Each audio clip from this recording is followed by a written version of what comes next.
And welcome back to It's Beer O'Clock with Beerski, episode 12, with my very special guest, Terry Bear Lake. What's going on, man? Doing well, doing well. Good. How's your day going? How's everything been? Pretty good. My wife was off work today and she was doing a little cleaning, rearranging, putting the Christmas stuff where it belongs. And she works a lot. So, and I don't work, so I'm home all the time. I do all the minor cleaning, but she does all the deep cleaning. Gotcha. She's been busy doing that all day. Did you guys get hit with that snowstorm at all today? No, actually, we're in Pittsburgh, so we're left Okay. side of Pennsylvania. So I got some flurries maybe about 4 or 5 o'clock. That was about it. All right. Yeah. We haven't had hardly any snow this year. Maybe total this winter 5 or 6 inches, which is unusual. And most of that came at one time. So hey, I hate the wintertime, man. Yeah, it's bad for the backs and everything. I know you have some back issues going on, make it all tight and whatnot. We got like 6 inches today. It was beautiful. It looked great. You're in New York, right? New Jersey, West New Jersey. I'm right on the Delaware River. Oh, okay. So it's a nice spot. We're just south of the Delaware Water Gap. But yeah, it came through. Snowed pretty heavy. Looked beautiful.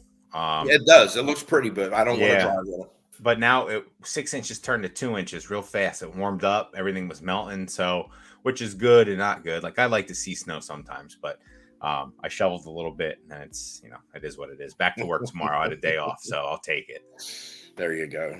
Yeah, absolutely. So, so your wife's home today. She cleaned. You do anything special today? Anything going on for you? Or you're just kind of I got everybody knows I got 6 kids. My youngest are twins, and today's their birthday, so I wanted to say happy birthday. A special birthday to my son Legion and my daughter Chloe. Legion actually lives with me. He graduated college. He has his degree in teaching. Oh, and, fantastic! My wife's daughter a teacher. Just picked up staff sergeant in the Army, which is congratulations! That's awesome. So, right, E6, correct? All of my kids are overachievers. Every one of them. My oldest is an Army vet. I have one who just got out of the Army. He's a reservist. He's just getting back being in the civilian life. My second, he's events coordinator for a Russian company. I'm not exactly sure. I believe it's the Russian mob. I tell him that all the time. I said, Trevor, I think you work for the Russian mob, because they don't seem to be too accounting for their money. It's like, just go buy it. If you need to, just go buy it. And it's like, I've never been in a business where they just tell you to go buy it, But, I, for the longest time, thought that my one uncle was in the mob. I asked him for years what he did, and he would never give me a straight answer. So I finally just told him, I was like, I think you're in the mob, or you're cooking books for the mob or something. And he laughed it off. We still didn't talk about it. So I've let it go since then. There's something there, though. Mm-hmm. There's something there. He's got a lot of spare time with a lot of fun hobbies. So I think there's something there to that. So what do we got going on in the Pokemon world for you? Well, I got a little play for people. I know a lot of people like to hide plays behind paywalls. I think Terry's coming out freaking guns blazing, which I'm so against. I mean, I ain't knocking nobody for the hustle, but because I think it's good. If I was young, I was hustling, I'd probably make that hustle, But now as I've gotten older, I just want to share that knowledge. But anyway, so right now you can go on GameStop. And they have, I don't know if you're familiar with it, there was a Lugia box that came with an unknown card. It comes with a pin, a coin, 5 packs of Crown Zenith. They're $19.99 on GameStop right now. Right now. What's 5 packs of Crown Zenith, correct? Yes, correct. You can't beat that price. You can move the 2 Lugia cards for probably $8. You can move the unknown for $2. Now you got 10 of it back. Maybe the pin for 2 or 3. And so you're into those packs for like $2 a piece. That's fantastic. You're not going to beat that anywhere. No, and I think does GameStop take resale tax certificates? That I don't know, because I don't have one. Because I don't do that much business that really matters. Because I just account for that as a line item on my taxes for taxes paid. I don't know. I really don't know. Yeah, because I know Target does, and I think Walmart does as well. Best Buy. I know people were saying Best Buy. In one of the Discords, that stores take them individually, but you can also contact and make an account through them where they'll take it like a broad stroke. Somebody here has to know the answer to that. I'm sure someone in chat does. So, all right. So we're spilling plays. So everyone get on GameStop for the $19.99 Lugia V boxes. Yeah, last week was another good play with them. They had the 2023 advent calendars They for did. $19.99, I believe they were. So what comes in those? Because I've So you never got actually dabbled in one of them. they got 8 stamp promos. One's a Pikachu. You have a Glaceon V, Glaceon V Max, and a Vulpix. The other 4 aren't really that good. You got 2 coins. You got a Vulpix coin. You have a Glaceon coin. And then you have 5 packs of regular cards and 7 packs of 3-pack little specialty cards. There's 2 Fusion Strike, 1 Scarlet Violet base, and Paldea Evolved was the other pack. Okay. And again, people know I hustle those cards on Facebook all the time. Yeah, you do. And, I got my buddy back and then some. And I got tons of packs of those cards for free. And I advise people to do that because you can't beat the price. Terry Lake, Hidden Whale. I wouldn't say talking that. about all these things he's picking up, the 20 to 30 cases of Pokemon Center ETBs. Yeah, that's something we can talk about too. Yeah, so that really intrigues me because you were known as the guy pushing the cheap 25-cent, 50-cent singles on Facebook, but behind the scenes, Pikachus. Yeah, behind the scenes, we're buying 20 to 30 cases of Pokemon Center ETBs and flipping them for profit before they release. Yeah, so tell me how you got into all that too. So it's really started with Scarlet and Violet that you could do that they would sell out really quickly after they would come onto the market. But this last one, this Temporal Forces, they've been up for a while. They put them up. So so I don't really like to talk about my numbers, but you mentioned I got a bunch of cases on pre-order. And how I've been doing that in the past is as soon as they go off, I pre-sell them on eBay at $15 extra. So, if you buy 20 cases, you're going to get about 4 cases for free. Yeah. You can't beat that price, right? No. And are you holding on to those cases? There's no downside because you can cancel that order up to 10 days before they actually ship. Yeah. So, that's the plan. The problem is you only get 1 case a day. They only let you every 24 hours you can buy a case because there's a 4-box limit, which is 1 case. And so I got to play that game every day, try to get there, 9 o'clock in the morning because I like to do it at the same time all the time. But I got all these on pre-order. I'm probably going to end up having to cancel them because I think that set comes out mid-March. I could be wrong about that, but I know sometime in and March. it's two ETB arts. So yes, that's another thing too. Yeah, and that's 2 of every case. Yeah, that's taxing. That's a little taxing. I don't know why that set in particular had 2. Like you could have definitely done that with, if you're going to do that with anything, do it with the specialty sets. That's the only thing, though. I collect Obierskis. I collect those ETBs. I just like ETBs. My wife gets those. They're made by Target. They're made for cereal containers. If you ever seen them, they're plastic with the white lid on them. And I display my ETBs, and then she gets me one for like Valentine's Day, one for my birthday, one for Christmas and stuff. And I just like to do that. But I wouldn't consider myself a Pokemon investor by any stretch.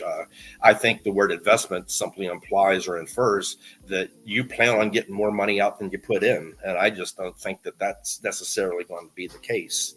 We live in different times now. Yeah. I lived through the first early 90s ball card boom where everybody was buying. Actually, it was not even the 90s. It was the early 80s. 1981, Fleer and Donruss came out, and people was paying crazy prices for that. Now you can't give those boxes away for $10 a box. Sure can't. I had boxes from. Yeah, go ahead. I had boxes from '88, my birth year, and they would come in just it was like a cardboard box, nice long box, and they were all cellophane wrapped in like little bricks. But yeah, nothing of worth. It's crazy. And I'm afraid that's where Pokemon's going to go. I mean, I'm not saying that it is, but I'm a flipper. I'm not an investor. The inventory that I keep is bought way below retail prices. Like when Christmases come out and they have the specials on Christmases, like 2 years ago, Target was selling Lost Origin and Brilliant Stars ETBs for $25. That was their Christmas special. And again, you can't go wrong at $25. No, it's super cheap. But as for them going up, I mean, Fusion Strike took a little bump because I guess for temporarily it came off of Pokemon Center, but I see it's back up again. I don't know. Celebrations, I like Celebrations. I think that's a beautiful set. Yeah. But I don't open anything. Earlier. I don't have any open cards or anything other than the things I rip apart to sell the promos. You know. When's the last time you opened a pack? Ooh, wow. You know, I couldn't. Probably McDonald's from not this last year, but the year before. I know. Yeah, right, man, that was when I got started, or maybe 3 years ago now, because that was when that was 2020. Yeah, 2020, or 2021. Yeah, right around there. Because me and my wife, we'd get kids meals every day. I mean, every day, and we'd just open them up, try to put the set together, and that back to that Pikachu, people were paying $100 for that when it first came out. That's like that had all the starters, right? That was all the starter set. Yeah, so that was late 2020 or early 2021. Yeah, well, that's when I got involved. Right on. Okay. And that was one of the things that actually turned me on to it. Nice. But that was the last time I opened a pack because I just don't open anything, man. Other than, like I said, I ripped the advent calendars apart to sell the promos and things like that. And you're a man after Walrus's heart. He says he throws up in his mouth when I open packs. So there you go. Oh, man. I mean, I look at it like a scratch-off ticket, you know. 99% of the time you're going to lose. There's that one scratch-off ticket you're going to hit on. But once you rip that pack, you're probably going to lose. Now you get nothing for it. I mean, I see people, and they just go through them, not even stopping with the hollows. They're just looking for those hits, you know. Yeah. And you're better off just buying those hits if you're actually trying to put a set together, in my opinion, which means absolutely nothing to anyone other than me. I mean, it's definitely more cost-effective just to buy singles. I was Rattle, somebody we all know, when he was opening Evolving Skies because he was chasing Moonbreon. He went through thousands of packs to get that. I don't even know if 3,500 packs. Did he ever get one? He did. He did? Yeah, he pulled one. But I think through all of that, he never pulled a Rayquaza alt art, which is even more crazy. So it took you 3,500 packs to get to the Moonbreon, and you still didn't pull every card out of the set. Do the math on that, even at $5 a pack. It's a lot of numbers. Money. That's a lot of freaking money, man. Yes, it is. So, I mean, props to him for doing all that. Yeah, I enjoy that. You know, somebody else I'll bring up, I like him, is Alex from Nostalgianomics. He's really developed his business. He went from someone posting periodic videos. Now he's on Whatnot with hundreds of people on there. He's entertaining to watch. I saw someone buy a whole booster box off of him and rip a booster box. And again, I don't get that concept. I like to watch it, but I mean, why not just buy your own booster box? It's a lot cheaper. Rip it at home, yeah. Yeah, you know, I don't get the concept of people ripping for other people, but it's a huge business, and shout out to him because my God, he's developed his business. Yeah, I mean that's great. I met Alex briefly in Charlotte. Really didn't talk to him all that much. Saw him in the Collecticon itself, and then saw him at dinner. What was it? Sunday night at the Capitol Grill. But yeah, that's great for him. I'm happy that that's all working out for him. I know he's getting up there in subscriber count too. He's starting to push a little bit, so good for him. Yeah, he tries to put out something every day. I try to watch it. Like I said, it's not my thing to purchase that stuff, but I enjoy watching. Like I said, he's really grown into it. I know he's quit his job. He had mentioned he quit his job and he's doing Pokemon full time. The dream. I watched his first Whatnot, and he had like 250 people in there, and it's just crazy. He's got a big following. I know he has his own Discord now. There's a lot going on. People are getting big, man. This space has lots of the cup that we're in is very not full yet. It's very empty still. There's still if a lot I ever more that figure out how to work a computer, I would love to have my own thing, but I just don't know how to do it. Figure it out, man. It's I'm not old, that difficult. I don't want to know. You don't want to know. I don't want to learn. I want someone to show me. Well, that's it. Like when you first contacted me, I asked you if you had StreamYard because that's the only thing I know how to use. Bring the computer to New Jersey. I'll show you how to use it. We'll figure it out. We got iFOMO in here. What's up, iFOMO? What's up, guys? We got Ponga in here. Very happy to see Ponga in here. I am going to just drop a little tiny breadcrumb right now. Ponga and I have something in the works. So take that for what you will. More information coming, but we got some fun stuff lined up. So yeah, more news for that soon. Will there be a lengthy tax segment? I came prepared. So only if you guys want one. I would love one, to be honest. Like I'm all right with the tax stuff. So I used to, back in the day, I was very, very, very poor with money. Was not good with it at all. I met my wife. My wife turned my life around financially with just like pretty much learning how to be financially responsible. So since then, like, and then since I started getting into this hobby and deeper into this hobby and listening to Dan mostly with the tax stuff, and then people springing in, and now Terry's coming in with all of his tax knowledge, which is awesome. I've been much more, interested in figuring out how to maximize stuff, much more interested in other forms of like savings and whatnot. So I'm definitely interested in going down the tax rabbit hole a little bit with you in this stream for sure. Well, actually, I've had back issues. I know I've told everybody. My first job after I had my first back fusion, I worked for H&R Block. I mean, I love taxes. I mean, I can't get enough of taxes. I love doing them with all my kids' taxes. Can't get enough of it. I love it, man. And it's what I really like about the situation I am now. Like, I'm a little further in life. Like, I'm dealing with a Roth conversion, a little more complicated. Self-employment, because I have a little Schedule C business going on Facebook and things like that. And to try to minimize, like Dan says, you're just trying to minimize the taxes. Don't try to not pay them. You just try to minimize paying them. Tax avoidance. Tax avoidance, exactly. Yeah. And that's something that you have to have an analytic mind to be able to understand. Because if you don't have an analytic mind, you're never going to understand taxes. Because I mean, it's something that I didn't bat my eyes at when I was younger. Just bring the stuff to H&R Block, or only recently I started doing my taxes on what is it? TurboTax. Yeah. So, but from what I've heard, TurboTax makes it nearly impossible to do a 1099 on, or not the 1099 Schedule C's on. Yeah, like very hard to do. I think you were saying it. Yes. Last year I've been using them, right? So last year I could not find where to put cost of goods sold in their software, which is I'm going to switch over to H&R Block this year. Last year I did H&R Block for that reason. So you're the reason why I'm doing that, Terry. Tax advice coming through. You wonder why people want to have you on? There you go. Because I would have not used H&R Block. You have to understand, like, see, when I was young, computers didn't exist. You did your taxes by hand. Like, you got the schedules and you did the calculation. Horrible. So I understand the structure of how taxes are done, like what you can deduct, what makes a standard deduction better than just really you're trying to itemize a deduction, what can go on a Schedule C, what portion of your house can be used as a business office, and your phone and this, that, the other thing. It's on $100,000 gross. Saying that your cost of goods sold is 70%, i.e. $70,000, it's hard to turn a profit. It is. It's really hard to turn a profit. You can write so much stuff off. You got your postage. You got. I'm writing everything off this year. So I'm just waiting to dive into it. I'm going to just slowly do it before taxes are due.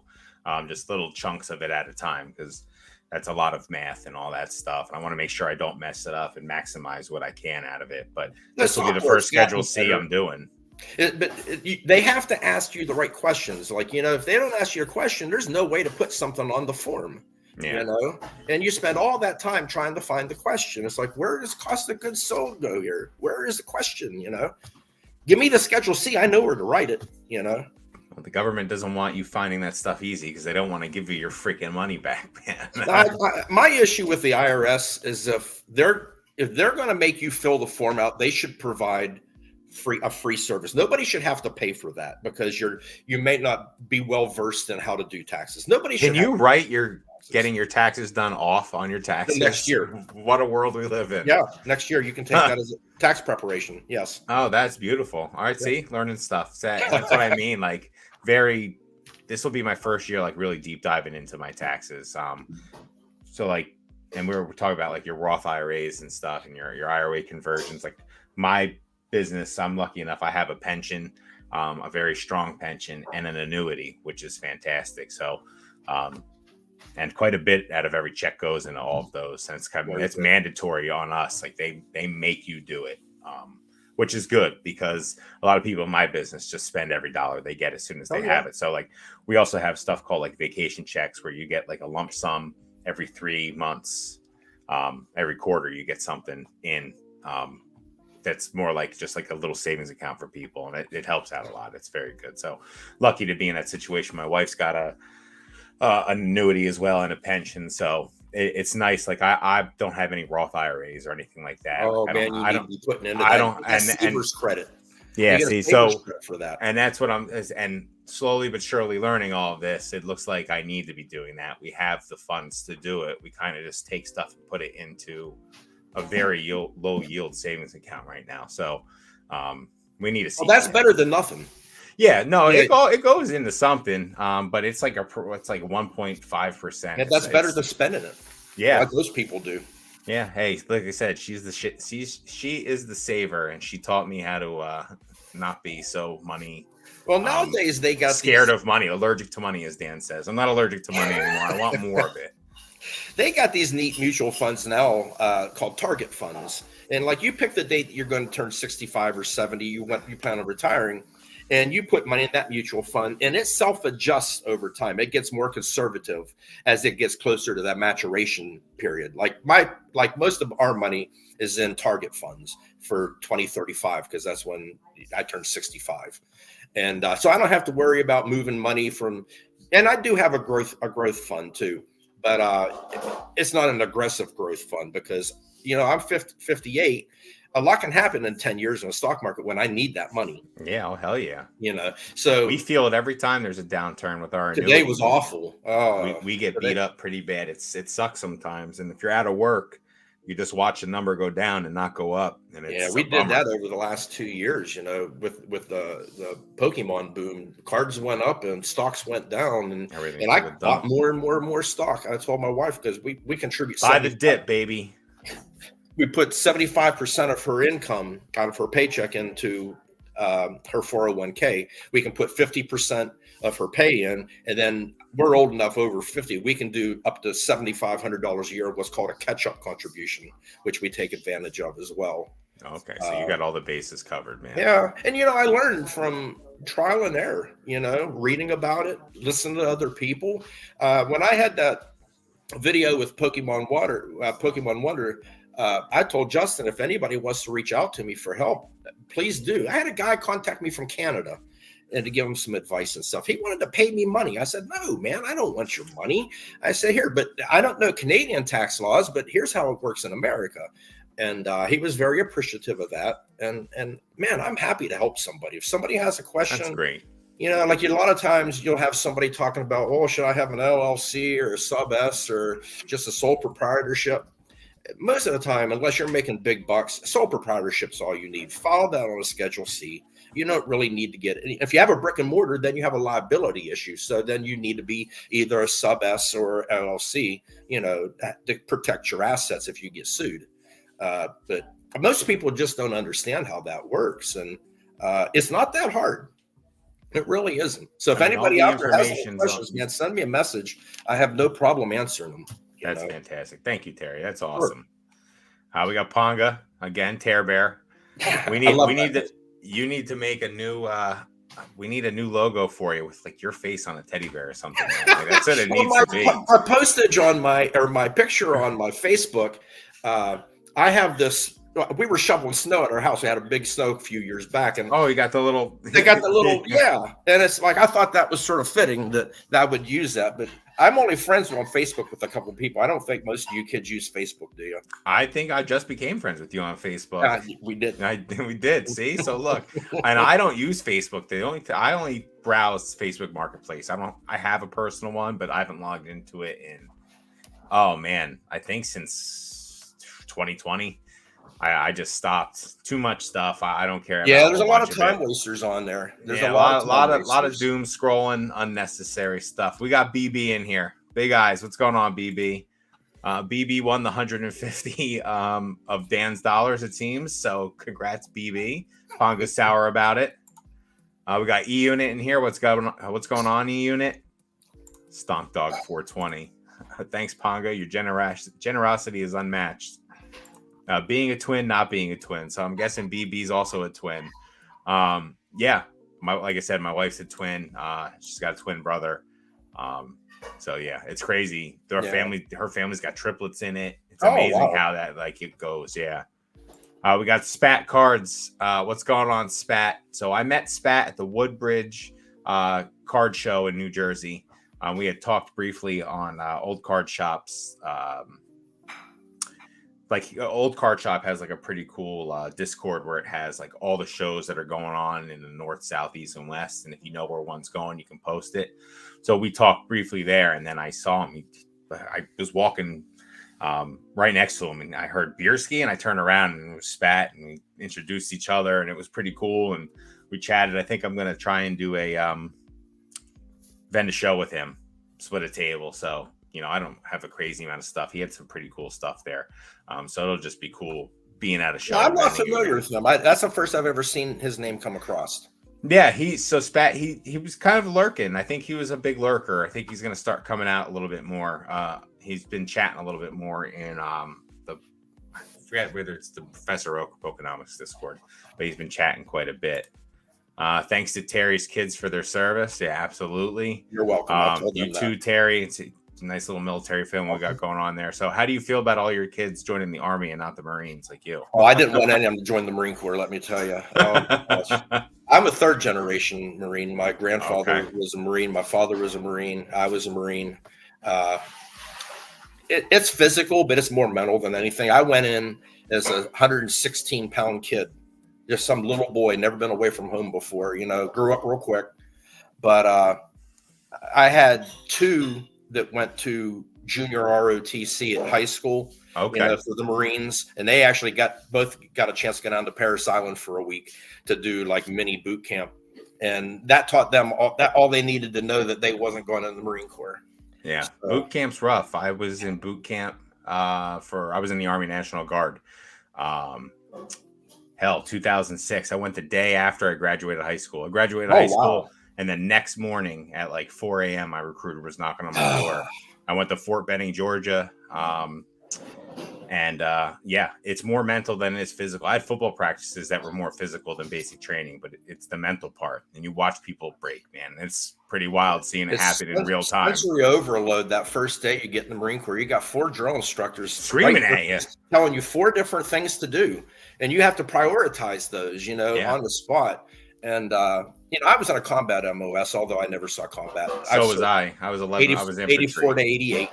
No wars going on then. Yeah. Beirut happened in 83. I did know some people that was in Beirut. A lot of the tops that was around when I went in 84, all was in the tail end of Vietnam. So they had a lot of ribbons, but I was in a peacetime. But we prepared for that. We was anti-air. Tops for you were first sergeants as well? Pardon me? Were tops first sergeants for you as well? Yeah. Okay. Yes. And so we were in the field all the time. We shot jets down. Big. If you look on my Facebook, you'll see a big Hawk missile taken off. Really interesting to see how that stuff works. Those radars work on vacuum tubes. It's dude, that's why crazy. That's real crazy. Work, and they're fragile too. That stuff. It's a technology that's fragile. So my father was in the house. When you make a move, division. When you make a move through, we were in the desert.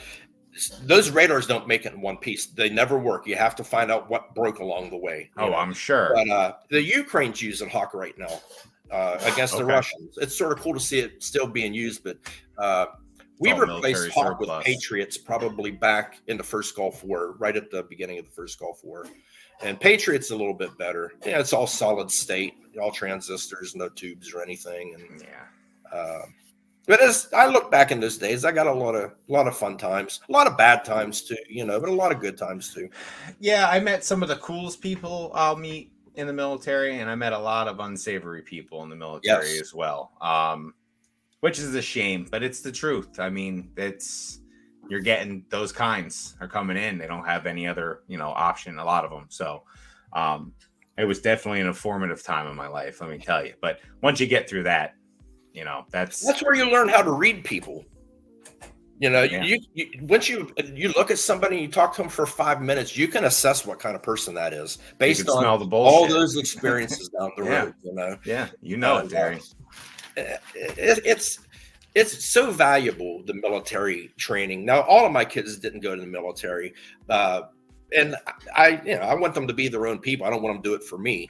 But like my oldest, he was an IT tech in the Army. He got out. He went to Penn State, got paid. He's an IT tech now. He works for FedEx. So the option of paying that college is a big deal. Oh yeah, they cover it 100%. It's just you're giving them a lot of you to get it. So yeah, and depending on my daughter on when. We was just talking about this the other day when she didn't really have an alternative. She was a cheerleader, competitive cheerleader in school and everything. She got A's, B's, and C's, good grades, not great grades, but good grades. And I told her, I said, you got to go in the Army. And she's crying, Daddy, I don't want to go. I said, well, give me an alternative. And she couldn't give me one. Now you're not going to be able to get her out of the Army. She's in a little bit more than 5 years, already in E6. She's getting ready to go to instructor school where she's going to instruct these kids at AIT. She's loving it. She's kicking butt. What's her MOS? Kicking butt. What's that? What is her MOS? What does she do? She's, I think, a 92 Yankees, what they're called. She's supply. Okay, yeah. Yeah, I think that's a 92 Yankee. So I could be wrong about that. Fort Sill or Bragg? Where she's at Fort Lee, although it's not called Fort Lee anymore. They changed all of those southern. They changed all. Yeah, I think it's called. Is it Leonard Wood? It's called Jackson. Not Fort Jackson anymore. Not Fort Lee anymore. It was still Jackson when I was in, so that's how it changed that quickly. Yeah, they're changing all of that. You can't erase history. Some things we need to look at the bad stuff that happened. Say, look, we recognize that stuff is bad, and we fixed it. Look at that part of it. But that's another discussion. We got Professor Birch in here. Good evening, Professor Birch. Cheers. Boondock Games, how you doing, bud? We're doing good. It's going pretty well. Feeling good about this chat. You're the man. PokeChef 954. Catch you guys later. They're trying to kick out our Wiglets, but we're not gonna let them. I guess he has a busy night ahead of him. Yeah, he said he had 300 reservations. Yeah, wow. And that he's gonna crush them all. So I'm assuming he's gonna crush them. I have no doubt about that. He'll be back up at 300 reservations. I told my wife that earlier, and she was just like, "That must be one big restaurant, boy." Yeah, I've seen a couple pictures of the one he works at, but I've not seen the actual size and scope of the whole thing. But 300 reservations, and I'm assuming dinner rush from 4 to 10. Yeah, it's got to be. That's insanity. We had, when I worked for Denny's, we had 40 tables. That was back when they had smoking and non-smoking. I remember those days. Come Friday, Saturday from 4 o'clock to about 9 o'clock, you're rotating those out left and right. But that's nowhere near 300. Yeah. The magical days of when you could sit just 2 tables over and be a non-smoking, like it meant anything. It's just the craziest on the shit. Airplanes, it used to be that way on planes too. Yeah. Well, now they still have the ashtrays on the planes. Yeah, they do, don't they? Yeah, they're every freaking seat has an ashtray in it for some reason. Still, it's crazy. We got Ernie Terry for Prez. There you go. Oh, I don't know about that. Maybe school board, but I don't know about president. Wouldn't fees dig too much into that with the Pokemon Center ETB play? Not really. So those, I think the last ones were $59. So you got to pay tax on that. Shipping's free because it's over $30 or whatever. And so I pre-sold them on eBay for $89 plus $10 shipping. So, I mean, you're making $15-20, profit. That's taxable, though. You're going to have to pay tax on that in the end. But you pass the shipping on to them. And, you're going to get rich off of it. But if you buy 10, 15 cases and you pre-sell, 10, 12 of them, then you're keeping a couple cases for yourself for free. And that's what it's about for me. I'm not trying to get rich. I'm just trying to get some free Pokemon cards, which I'll point out. I don't know if you saw today hold on, my calendar here. The 23rd, there's a new promo coming out for Pokemon Day. You'll be able to get it at Best Buy. You'll be able to get it at GameStop. And it's going to be available on Pokemon Center as well. So there's a Pokemon code you need for the Pokemon Center. It is, excuse me for 1 second so I can look at it. You got it. I love how Terry has it on his written calendar. Oh, I do. Yeah, I have you on here too. Yeah, right on. What does that say? It says, P Day 2023, like Pokemon Day 2023. Oh, And I'm sure people see that again before then.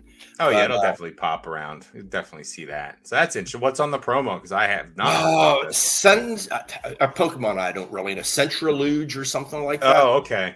Yeah. Yeah, I don't know you're talking. So maybe I did see it in a Discord. Yeah, it's got a cool stamp on it. I have a guy who lives in Austria that buys a lot of promos off me, and he asked me to get him 10 of them. So what I do, I got connections at GameStop, so they give me one for every 15 I spend, not just one per purchase. So I buy a lot of Pokemon cards, get the promos, sell them to him for 15 a piece, and get all my cards for free. So that you don't open. So you're and I don't open them. No, that we hold on to, but we're not investing. I love it. I love. It's great. Like I'm not investing at all. I don't open product or anything. They're just sitting there, only gaining value potentially. This got to the point where I can't even like if you say, "Hey Terry, go get this for me," it's in closets and stuff. It's stacked up. I couldn't find it. Whale. Yeah, I've got a lot of junk. No, I'm not a whale. It's just my man's blowhole out of water spraying stuff right now. Oh man, iPhone a celebration holds to hollows to the moon. Yeah, the celebrations are nice. Yeah. I love all those hollows. They look very good. Love that square emoji. Can we get Terry an assistant? Yeah, I could use an assistant to teach me that. Like my youngest boy, Chloe's twin, Legion. He's well versed in that stuff, but he says, "Pops, you got to go buy. You got to upgrade this. You got to get a nice camera." And man, I'm tight with money. Like I don't want to buy all that junk. It's like, can I do it with the cracked laptop I have? No. He says no. See, unfortunately, technology is the one thing you have to spend money in. My computer is getting to the point now. I built this in I think 2020, so it's 4 years now. I've upgraded it a little bit, but it's eventually going to need something a little bit more. Want to do a couple more things with streaming, so I got to figure it out. But it works well for now. So until it breaks, and then I'm scrambling around to make sure that it gets fixed before I have another live, which will inevitably happen. Channel. I mean, I think I'm number 13 or 14 or something in your series. Number 12. 12. Yeah, but I mean, look at the names you've had on there. Big names. Yeah, dude, it's been great talking to each and every person too. I've enjoyed every single conversation. I've learned something new from everyone. It's amazing all the love that I've been getting from everyone too. Like this, and I keep saying this is my favorite part of the hobby is doing this. Tell my wife all the time, this is my favorite part. I love the cards. I love the people more. People really do it for me. You grow to learn about them. I mean, you learn about their families. You learn about what they do in their personal lives. You learn about what they collect, and you're seeing them all the time. Yeah, it's great. You're chatting with them all the time. Like I never thought in my 30s I would find a new group of friends to, hang out with virtually and then meet at conventions. Like it's something that wasn't even on my radar, and it's just amazing how the dominoes fall that way and the hand you're dealt, gets you to there. And like the flop comes out and you're like, oh man, like new life's happening now. Like we got all this new stuff going on. So it's cool segmenting your life like that. And like, I feel like Pokemon and getting into the hobby was like a new segment of my life that's starting out now, which is cool. Something that I haven't learned, I haven't really got into yet is Discord. I'm not in anybody's Discord because that's like a whole new thing. It's like occupy your whole time with. So easy. It's one download, and I'll send you a link that you click on, and then you're in. And you do it all through Instagram. Terry, we're gonna hook you up, man. We need you in these things. We need you. BB, don't forget to hit that like button. Yes, please. If you're here and you're watching, all 17 of you, 18 of you just ticked up. Please hit the like button. I would really appreciate it. Fresh Tats. Are we talking aliens again? If you would like to. So I talked to Terry earlier in the day. He said he wanted to touch base on that a little bit. So yes, Fresh Tats, we will talk a little alien for you. BB's loving it too. Alien talk is great. So I'm really, really deep down the rabbit hole. I mean, this is something that I study. I watch all the congressional hearings they've had on it. All the different CIA operatives have come out. I mean, the government has basically disclosed, and some governments actually have, like Canadian government has already acknowledged that they exist.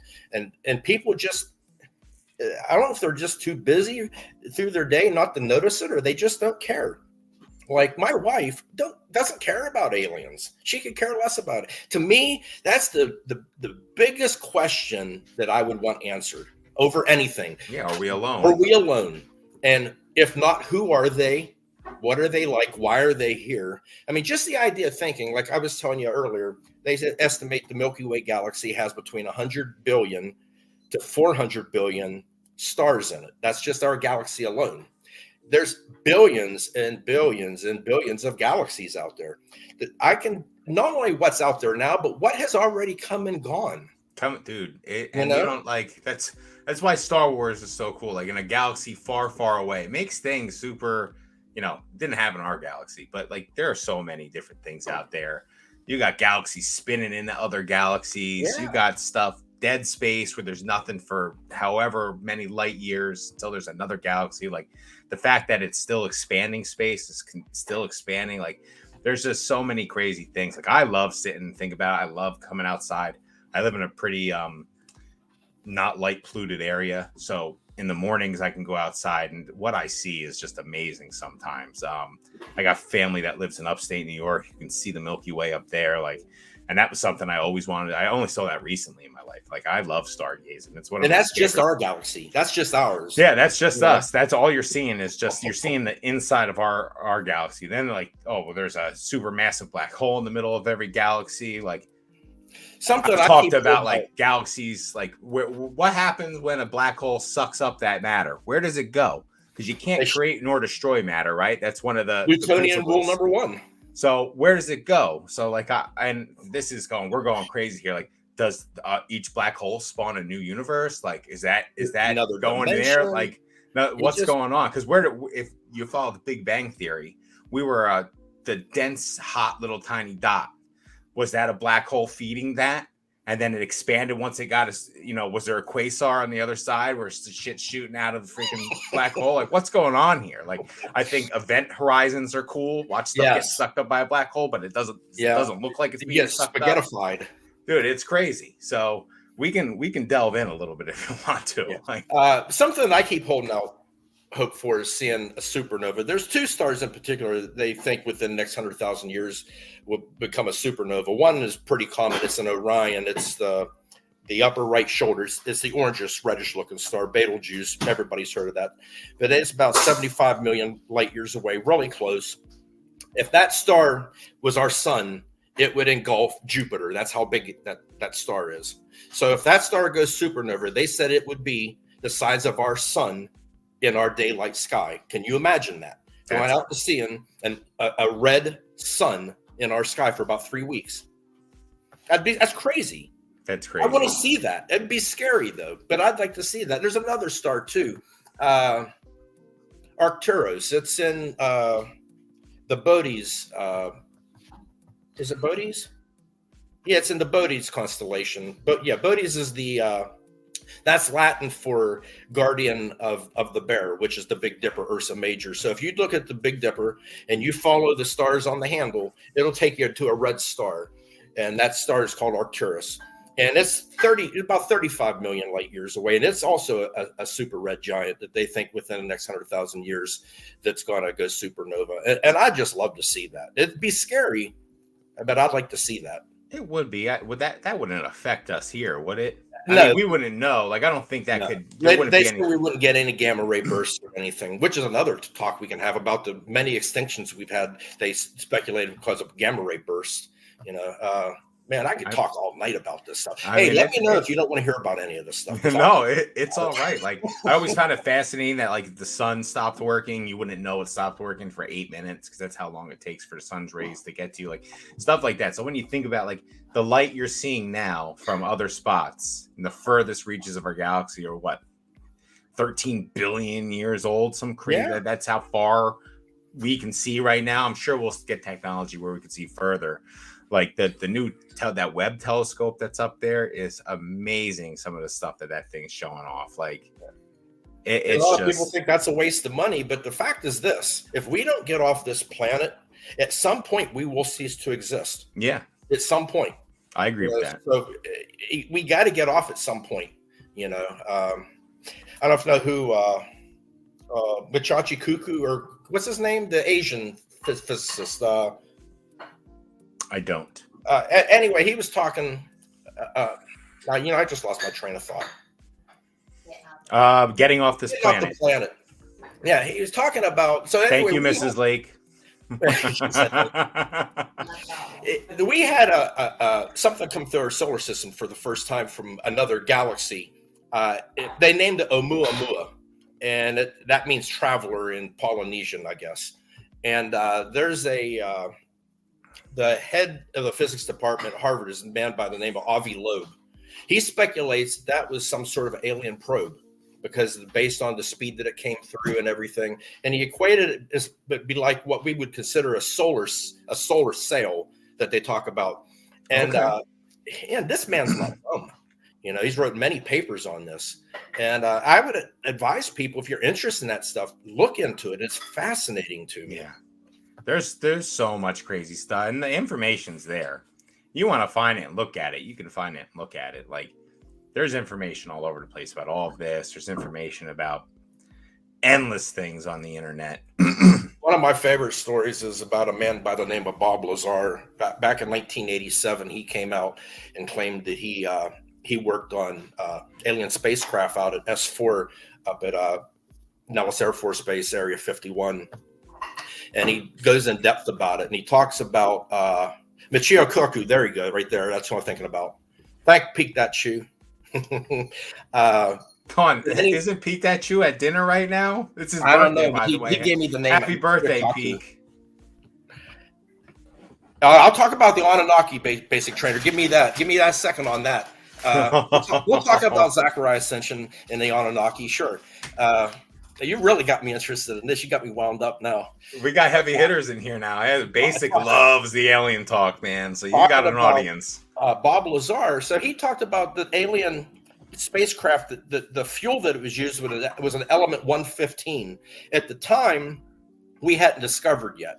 So what 115 is? That's the amount of protons and neutrons in a nucleus, and most of that stuff synthesized by smashing atoms of different elements. And in particular, we did form element 115 by taking, I can't tell you the isotope numbers, but it was americium, and they bombarded it with a calcium, I think it was calcium 48 ion. And that produced element 115 for like a half a second. But he claims that someplace out there that he believes there's an island of stability where this element 115, which now we call Moscovium, exists, that it's tangible. And he claimed they had about 2 pounds of it. And I mean, the guy's story hasn't changed, and you have a lie. Most people elaborate on that lie over the course of time. And if you like Joe Rogan, he's been on Joe Rogan. If you want to watch that. But his name is Bob Lazar, somebody I'd love to meet. Just crazy. But talking about the Anunnaki. So Zachariah Ascension claims, so he was a guy that was able to translate the ancient writings from the Sumerians and the Mesopotamians. And they claimed that the Anunnaki was this group of beings that came down from a place called Nibiru and gave them all this technology. And I don't know what to think Ascension. I mean, he's weird sometimes, but I mean, it's interesting. But follow me here. Following. Follow. You can look at a lot of these different things. Like, take the pyramid, for example. The Egyptian pyramids, and you got Asian pyramids, and you got South American pyramids. That's sort of an odd concept to build. And you think about what these people were doing. They were hunters and gatherers. What were they doing, taking so much time to build these pyramids for? And how did they do it with copper tools? So anyway, I'm going to segue that into something. The pyramid, building the pyramids, that still, like, and I'm in construction. I know what it takes to move big, heavy shit around. That's kind of like what we do. We're setting like 185,000 pound bridge girders right now on this bridge that I'm working on. The fact that they're as tall as they are. Now, I've seen different theories of them building stand up and them like pulling it, but like pulling 185,000 pounds up a hill with human power is ridiculous. So like, it's amazing.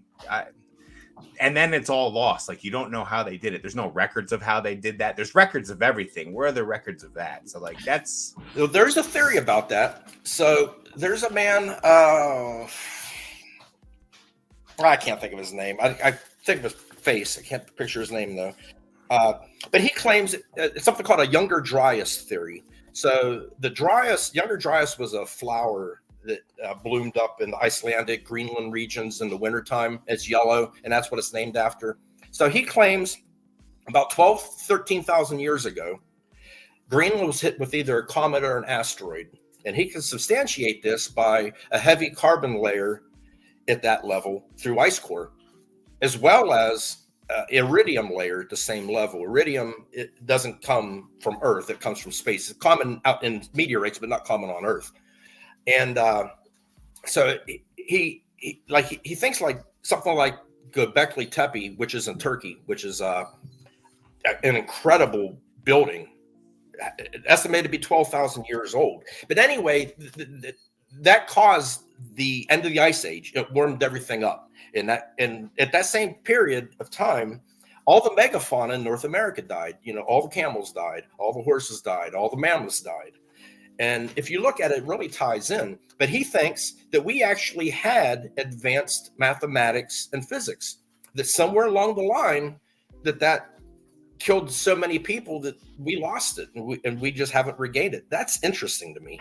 Yeah, that's it. So that's used in a lot of science fiction too. I know, hell, like, so to tie it in, like the Halo series, and then that series, like, one of the main things was humans got too big for their britches and were kind of like devolved back to cavemen by the other smart species. And then we eventually like started relearning and refiguring everything out again and came back into it. Like, I find all that interesting. Like, I find gonna talk Star Trek right now. There's one Star Trek. Biersky, we got some serious people in here about this stuff. Pikachu knows about the Younger Dryas.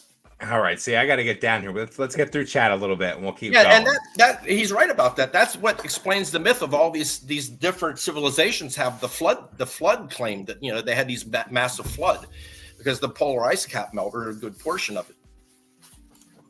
So we had Ponga, had to eat dinner. Now I'm 20 minutes behind. Let's see. Get it together, Ponga. I'm pumping out 300 dinners today. Over 700 tomorrow. Chef, do you need me to drive down and give you a hand? I'll chop vegetables for you. Did you cook the meat this time, or did you leave it raw again? Let's see. We got Brad G cards. Can't believe I'm late. Ashamed of myself. Brad's a goat. We got Basic Trainer in the house. What's up, Basic? I know you're salivating at this alien talk right now. I'm happy to have you here. Fresh Tats loving the aliens. Love this pod, Biersky. Hope everyone in chat is having a great night. Yes, Peak That Chew will be on in 2 weeks.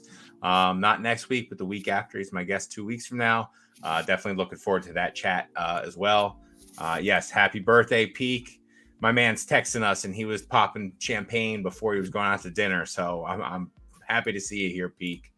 Yeah, get back to enjoying your birthday. Let's see. Sup, Tats. Packing orders after dinner. The grind never stops. That's true. Any Warhammer 40K fans here? Do you know anything about Warhammer 40K? I have no idea what that is. Is that a game? It's a game. My one buddy I worked with for a while got into it and was trying to explain it to me, but it was definitely over my head. I was just trying to figure all this stuff out, and he was hitting me on that. Terry, thoughts on Miami Alien? Miami Alien. I'm not sure what he means by that. All right, what do you mean, Fresh Tats? Let us know. You all take it easy on Terry. This is his 10th podcast this week. Busy man. Yeah, you've been very busy. You got another podcast at the end of the month with Northwoods, correct? Yeah, I do. And Fat Belly contacted me too. Wants me to come on this month. Yeah. So, dude, Terry Lake is making the rounds. I'm happy to hear Fat Belly's making try content. To monetize this brand somehow, I'm telling you, dude. You just got to put your face on a teddy bear. That's all you got to do. Build the bear. I start doing that, then PK's going to want to start some sort of royalties or something, though. The Terror Bear royalties.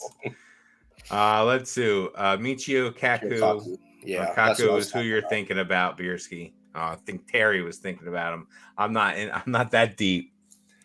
Terry, any thoughts on so that you talked about Anunnaki. that? Yeah, we talked about the Anunnaki. Let's see. It makes sense. Basic, you and I have to do a conspiracy pod together. Conspiracy. So my wife and I went to a wedding the other week, and we started listening to Kennedy assassination podcast. Lots of interesting stuff. Obviously, there's tons of information about that out too. But the one thing they talk about, which pops up, and I learned from a college professor when I tried to attend college for I think the second or third time. College really wasn't my bag. But he was a really cool U.S. history or just historian. We did some politics stuff with him too in his class, and he talked about MK Ultra and everything that the MK Ultra program was. And if you haven't read about that and you want something to open your eyes a little bit about what the government is capable of doing to you, definitely look at that. Hallucinogenics, dosing people. It was crazy what they were doing to each other at the CIA headquarters. So that kind of stuff super interesting to me too. Me as well. We got Flippy D Sousa in here. Oh, we going in aliens. Yes, we are. People love it, man. Happy birthday, Peak. Appreciate it, guys. Yeah, happy birthday again, Peak. Let's see. Does Terry believe we'll ever be able to travel successfully at the speed of light? No, never going to get that way, because to do that, you have to have infinite mass, which is impossible. So you can get close to it theoretically, but you're never going to be able to actually get to it.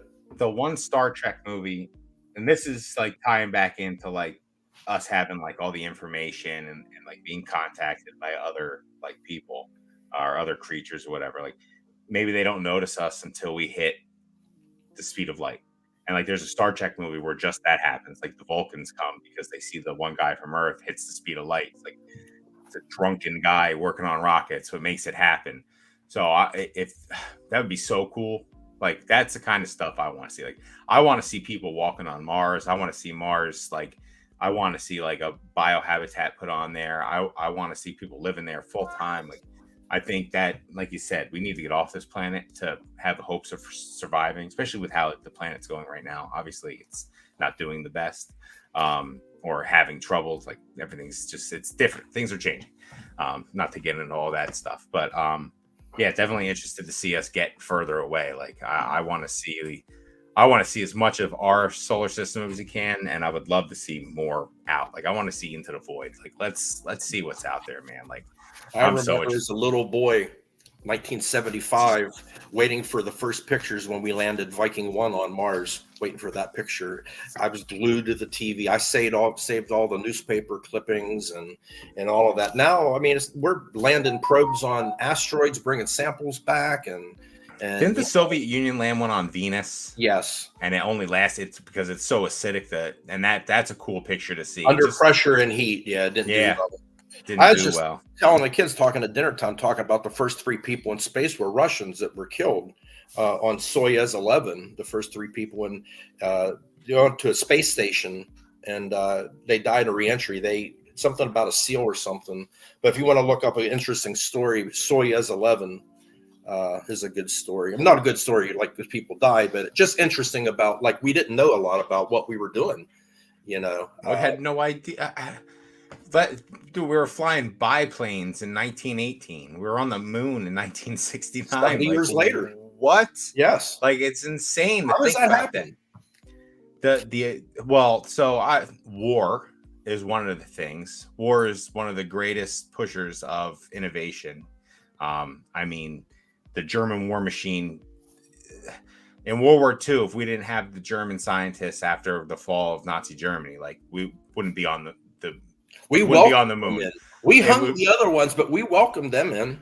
The Vatican rat lines were a thing. Listen, we got a lot of people out of there through that. We took a lot of scientists over. Van Buren obviously was a huge Nazi scientist, but we got everything we needed from them. So we forgave a lot of the things they did and brought them over, and we got on the moon, which is awesome. Well, tying this back into the UFO things, if you want to go back and look at the first crash before Roswell, there was one in 45 they claim in New Mexico, and another one everybody knows about Roswell.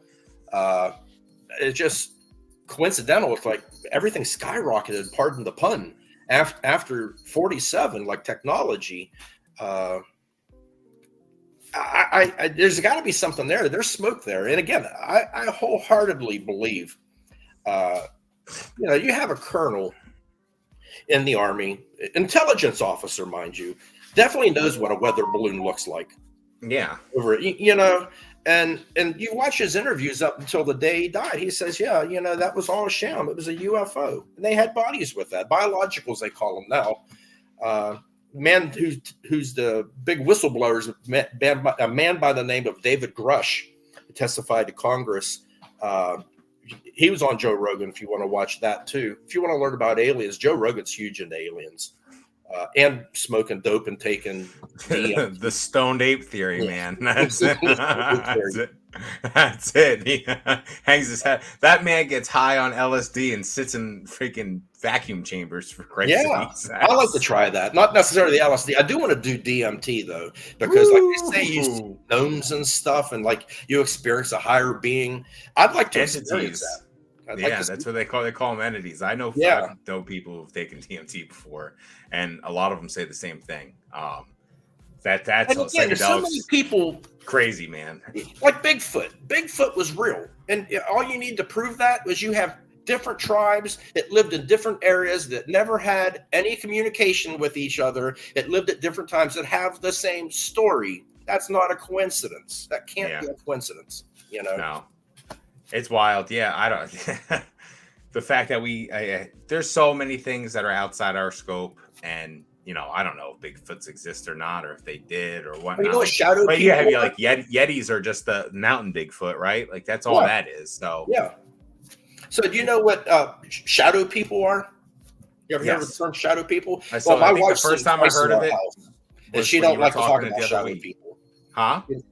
My wife seen him twice in our house, and she doesn't like to talk about them. But she's right there. She look like a ghost right now. People can see red through violet. They can't see infrared. They can't see radio waves. They can't see ultraviolet. They think that these things live with us. They occupy space next to us. We just can't see them. And sometimes they make that transition into the frequencies of light that we can see. Is it far-fetched? Yeah, but I mean, a black hole's far-fetched. There's so much we don't know about. It's just amazing to me that we don't know what goes on at the bottom of our own ocean. Like we don't know most about what's going on this planet yet. No, so not even close. Not even close. So yeah, dude, there's so much stuff that's not touched that, like, I'm not a big ghost believer. Like that kind of stuff I'm not big into. I know a lot of people are. I think my wife believes more into that. She's gone to like the mentalists and stuff like that, or like not palm readers, but like those psychics and stuff. And she said the one was bogus the one time. So I'm not really big into all of that stuff, but like stuff like that, like shadow people and stuff, like I can dig it. Like bring it on. Like I would be interested to know. And if it, so like we have a game in our house. It's called Mantis. There's a shrimp called the Mantis shrimp. Mm-hmm. It can see colors that we can't even fathom. Mm-hmm. We have such like a narrow scope. Like we only have a couple more cones and rods than dogs have. Like these things have multiples on multiples on multiples. What we have, the spectrum of light and everything they can see is far beyond what we can see. And it's just this little tiny shrimp this big that lives in the ocean that can smack the shit out of you with its claw.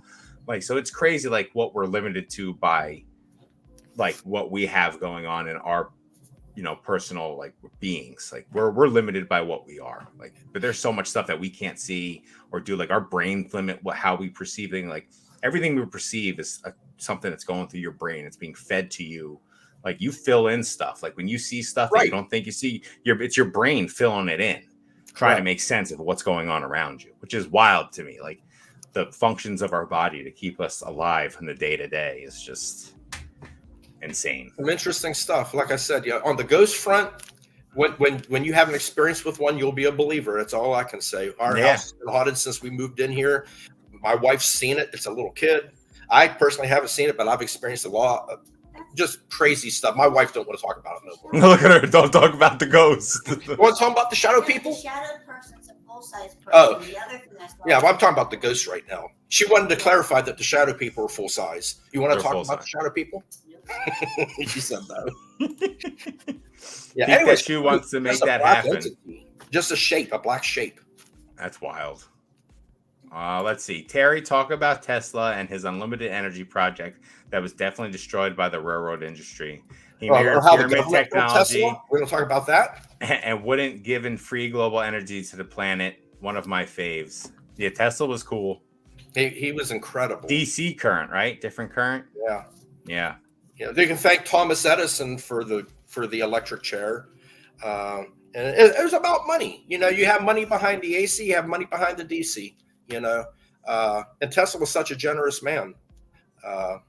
That's somebody, one of the few people, like if you have a list of 10 people, he would be on my list of 10 people that I would like to meet. So much died with him that we might not ever discover. I mean, you know, the death ray. I mean, who knows? Who knows? We don't know what we don't know. Yeah. Tesla coils are cool.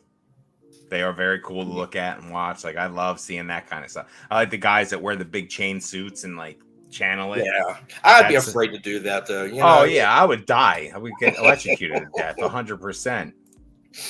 Randall Carlson has some good chats on this. Yeah. Yep. So we all just watched Joe Rogan.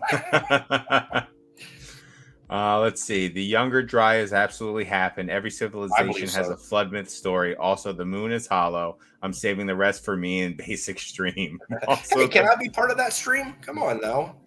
Yeah, they were saying that let's see, I'm gonna find it. They want to do a podcast. Yeah, basic. You and I have to do a conspiracy podcast together.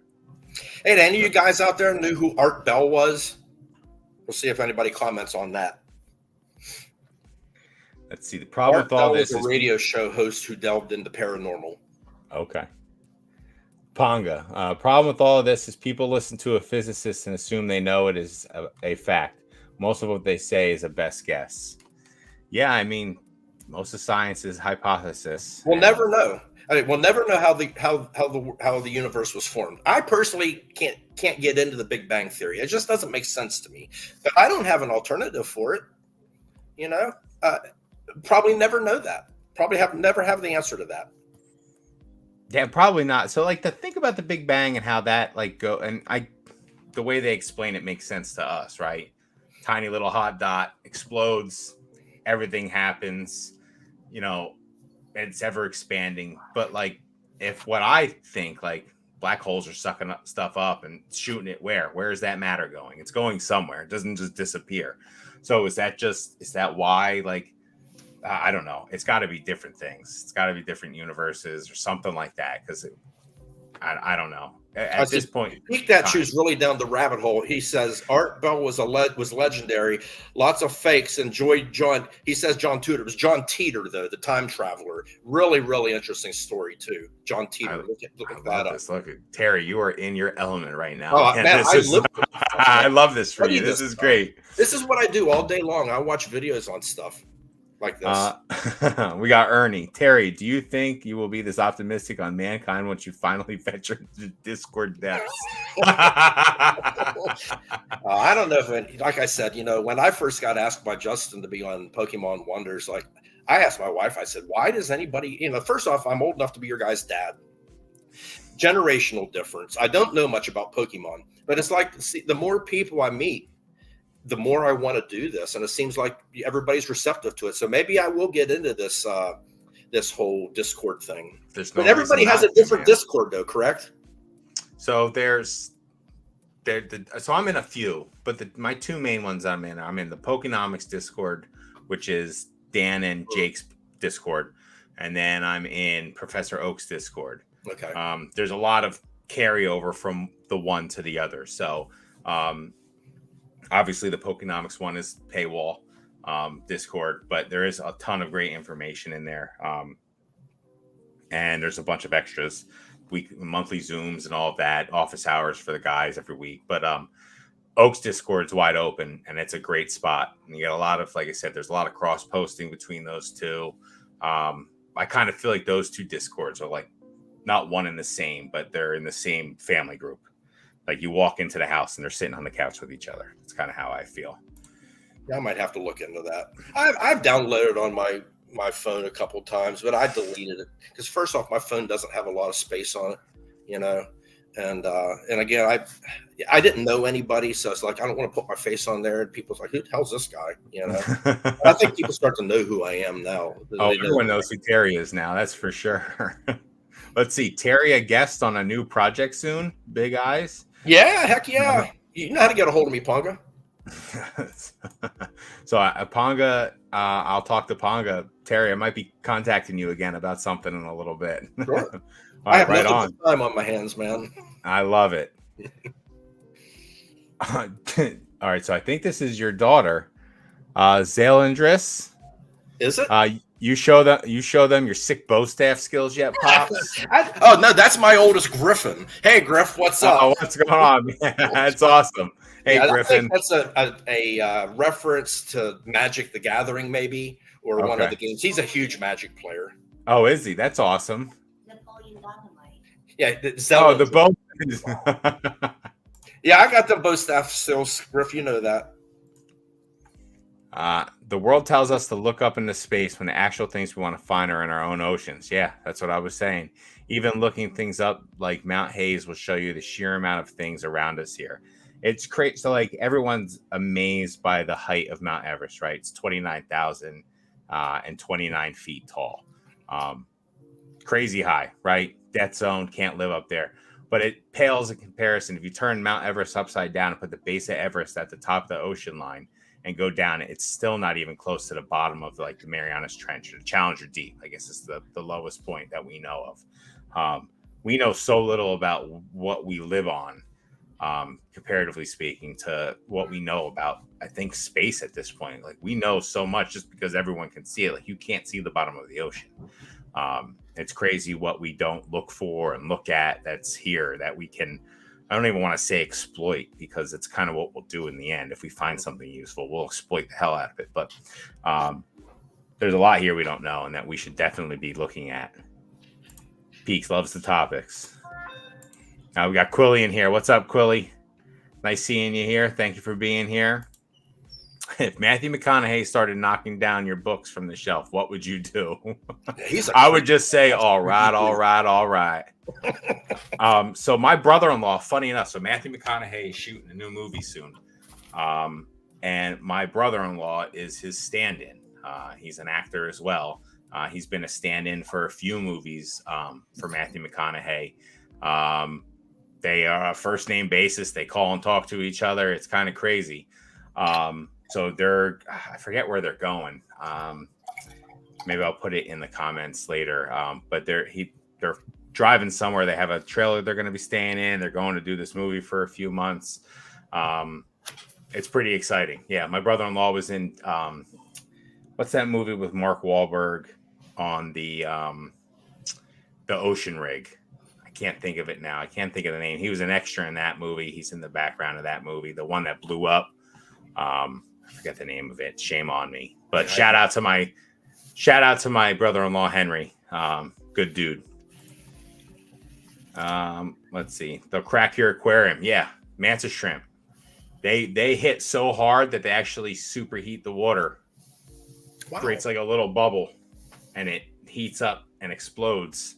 I think I saw a video about a week ago on that. Dude, they're wild. Yeah, there's something. They heat the water because they showed it in slow motion. There's a little bubble that comes out. Yeah, and it catches the inside. It compresses so much that it turns into a little. I saw a video on that of all things. They're freaking cool, and they will. They will shatter your aquarium tank glass. Let's go to Costa Rica and bond over ayahuasca. Yeah, basic. Have you ever done that? I'm dying to. I don't want to drink it because they say that'll make you throw up, and I don't really want to smoke it, but I would do that over drinking it. I think throwing up's part of that experience, my man. Yeah. I don't care if you're smoking it or drinking it. You got to do something funky to feel funky. Yeah. Hey, listen, you should. Life's a garden, man. Dig it. Joe Dirt. That's what I'm talking. You got to do your things. That would be a trip of a lifetime, basic. Let's see. Peak. Terry, I'll have you on for sure. There you go. He wants to be on. Art Bell was legendary. Lots of fakes enjoyed it. John Tudor, one of those stories. Art Bell was a champ. Let's see. The Big Bang was the moment the universe became conscious and aware of itself.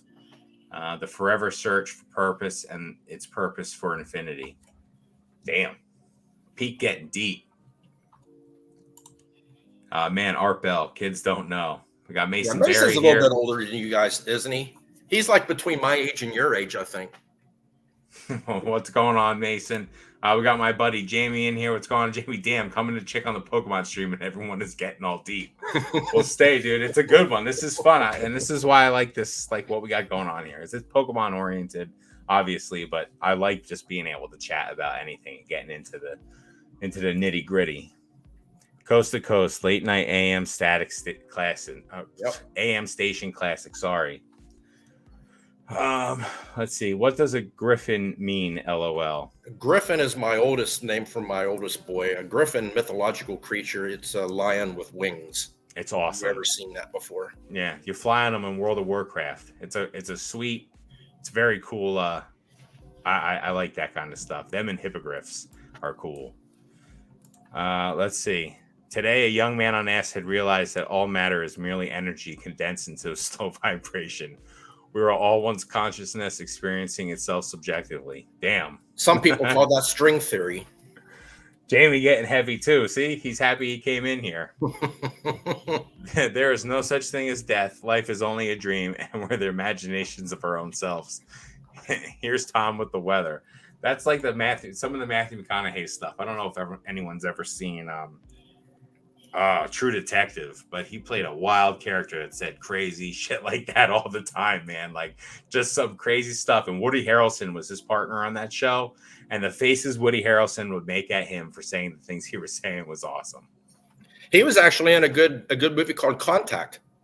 Contact, great movie. Contact. Yeah, very so good Contact, movie. That's with Jodie Foster, correct? Yes, correct. And they go, she's like in static for 5 seconds where it seems on their screen, but she went and had this whole experience. That's a really good movie. We actually had one of those come through at Ohio State back in the 70s. They called it the wow signal because then they looked at the signal. That's what he wrote on the paper was wow. You might want to look that up. Ohio State received, I couldn't give you the specifics on it, but it was for SETI, search for extraterrestrial intelligence with the big radio telescopes and stuff. And they received some sort of signal. I can't tell you what constellation it was pointed at, though. I can't remember that, but that's an interesting thing. That's crazy. Let's see. Jamie going deep. Easy there, Terry. I'm only 35. Chill. I thought you was about 40, Mason, to be honest with you. I was about to say that, Mason. Terry called you old. Oh, man. I got some ambulances and stuff going outside my house right now. Yeah, we got a couple old folks that live around me. It's kind of a frequent occurrence, unfortunately. All right, so we're gonna segue from aliens for a little bit. I kind of want to get into what Terry's doing in 2024 within the Pokemon hobby. Are we still just going with those plays that we were talking about earlier, or anything else you're trying to get into? Are you getting into grading at all? Are you interested in any of that? Personally, I had quit grading. I noticed over my last 3 submissions. Now, I've been grading ball cards, since PSA first started. So I know how to grade a card. Okay.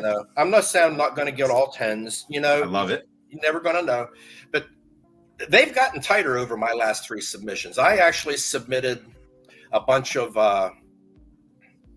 Dark Sylveon cards that came out of the Celebrations box. There was a Sylveon box. Yeah. And I sent 10 beautiful cards in, not a speck of white anywhere. First off, if it isn't 55-45 centering, I don't send it. I don't even take a chance with 60-40, because why? All you're going to be is disappointed when that comes back a 9, you know, so just save yourself the $15. Only grade 10s. Yeah, only grade 10s. So, I look at those cards for free because I broke them out. I sold the celebration packs for $6 a piece, and I got the promo for free. So I ain't into nothing for the cards. So I'm only into it for the grading. But everyone came back a 9, and I'm looking at that, and it's like clearly that grader didn't know what they were doing. I mean, it wasn't even close. But anyway, I send cards off for a guy over in Germany. He does One Piece and he does Lorcana. I got his grades back yesterday. He sent 22 One Piece cards off, and we got 22 gem mint 10s. So that was pretty nice for him. Nice. We also sent off 22 cards to Beckett. And I want to ask you people who deal with Beckett, I've never sent anything off to Beckett. I sent those the same day, and it still shows that it's being invoiced. I got charged, but like there's no update for it. How long does it take to get cards back with Beckett? 6 months, 6 to 8 months. Did you do? Wow. You did bulk, right? Yeah. Yeah. So apparently it's like 6 to 8 months. I've never sent to Beckett, but from what I've heard, when I've like inquired about sending stuff, they're like, yeah, it's about 6 to 8 months before you get what you get. And I guess it's like radio silence until they decide that they want to let you know what's going on. I haven't gotten any updates. And like I said, I already got the PSA cards. I got the grades yesterday. I'm picking them up tomorrow. That's awesome. Yeah. So I just had a shipment from CGC come to me, but they don't allow you to reroute your shipments. It has to come to the address that you ship it to. Or that you choose. So I wasn't home for 3 days. I was at work for 2 days, and then I took my daughter for Christmas to see a Broadway show, Kimberly Akimbo. She loved it. It was pretty cool. But so then they ship it back to CGC.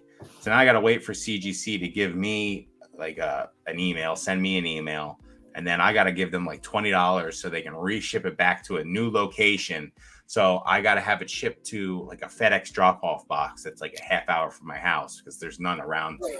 Oh man! So like, and I have to like usually I'll hit it on the way home, but like they left me the slips on the door. I signed the slips before we went to New York City on Saturday. I left a huge note on my door like, dear, like attention FedEx, like please consider this my signature for this package. Nothing. They sent it back. They won't do it.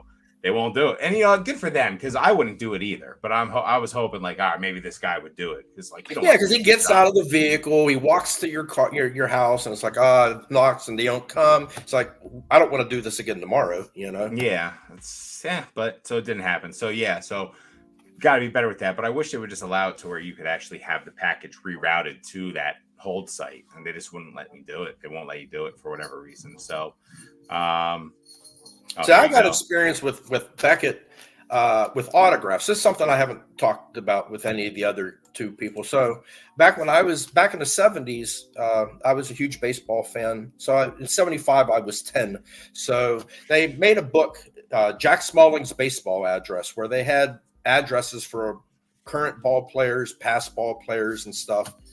So I used to write to a lot of the old Hall of Famers, and they would autograph through the mail. In fact, we were pen pals with a lot of them. Big names like Mickey Mantle would sign through the mail before the 80s came and they started charging. But back in the 70s, like a lot of the Negro League players, Cool Papa Bell, Buck Leonard, I had letter after letter from these people. And when the 80s came, I sold it all off.